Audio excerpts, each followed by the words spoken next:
Greetings, I'm Wameres Watt and welcome once again to Lightspeed Tonight. We've got a packed show coming up for you, but first, let's get a report on the weather. Warm but not too warm. Thorough yet concise. Our main story tonight thankfully steers clear of Trade Federation tax blockades, but does involve gambling, sabotage, and death. That's right, I'm talking about pod racing. Last week marked the return of the Boonta Eve Classic on Tatooine, a kind of galactic Grand National where the horses are metal and the riders are not. This year, however, controversy struck when returning champion and clear favourite for Doug Sebulba was defeated by a human slave child.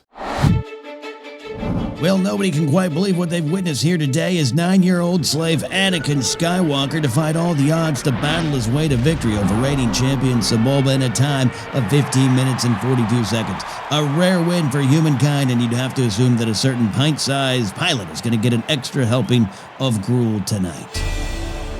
You see, pod racing is a spectacularly dangerous sport, where only those with the fastest ships and the sharpest reflexes survive. And still, the winner is invariably Sebulba. I cannot overstate how good that guy is at this immensely difficult sport. When you're not suffering engine failure or being shunted into jagged rocks by a fellow racer, you're getting shot at by the notoriously hostile locals. Looks like a few Tuscan Raiders have camped out on the Canyon Dune turn.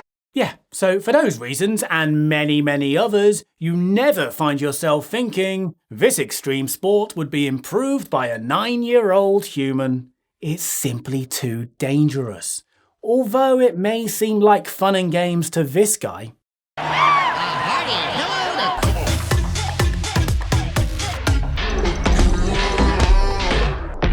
Hypnotic, isn't it? But don't let it distract you from that bizarre result. Now, I am a Deveronian of the people. I love to root for the underdog. But how often do you find yourself using the phrase, the winner is a human slave child? They might be voted most hungry or least likely to be financially compensated for physical labour, but pod race champion? It's unprecedented.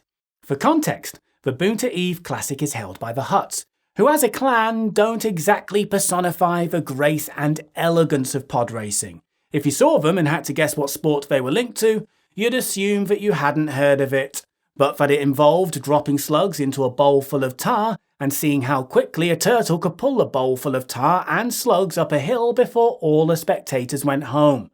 And the winner was whoever was the last person still watching. I'm assuming it would be this guy. But no, instead the Hutts have their grubby paws all over pod racing. Ordinarily you'd expect the death of an athlete to be the headline of a sports story, and we of course send our condolences to the wife and family of the late Rats Terrell, who won't be happy that his last words were this sound. R.I.P. Rats. But given the Hutts' willingness to turn a fat blind eye to death in the name of entertainment and cash, it's more of a surprise that there was only one fatality. Out of the 18 racers that began the race, only 6 crossed the finish line. Can you imagine at the end of the World Cup final if only a third of the players were left standing and one of them was dead? Sure, you'd have a tough time working out which of the Brazilians was faking it, but from a health and safety perspective, it's a bit of a red flag.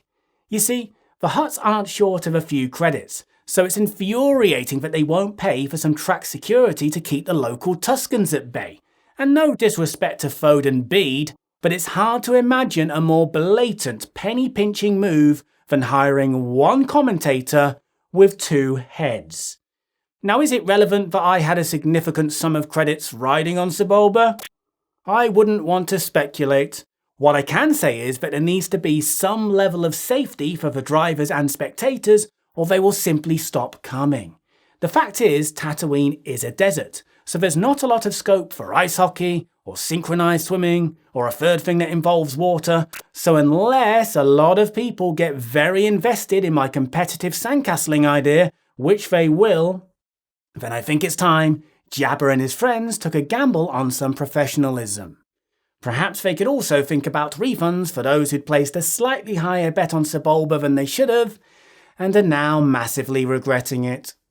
It's the right thing to do.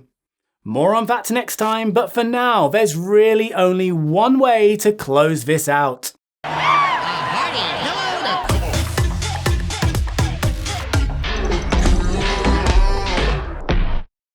Don't forget to hit that like button and leave a comment, cause you know, algorithms. And if you're new to the Geeknd, then consider subscribing for our monthly Star Wars interview series and other movie-related content. Goodbye.